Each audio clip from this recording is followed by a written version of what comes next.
ஓம் தானியலட்சுமியே நமக. ஓம் ஓம் ஒருதவத்து குடையாய் போற்றி. ஓம் நீர்க்கசி தவிர்ப்பாய் போற்றி போற்றி.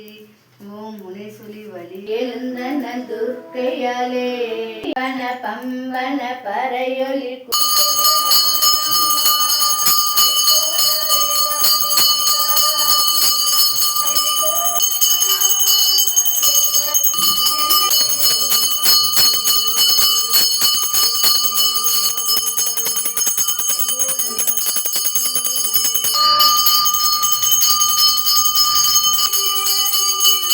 ईशान सर्वभूजानम ईश्वर सर्वभूजानम ब्रह्मणो विधि ब्रह्मणो विधि सदामस्तु सदाशिवों मंत्रपुष्पं स्वर्णपुष्पं समर्पयामि।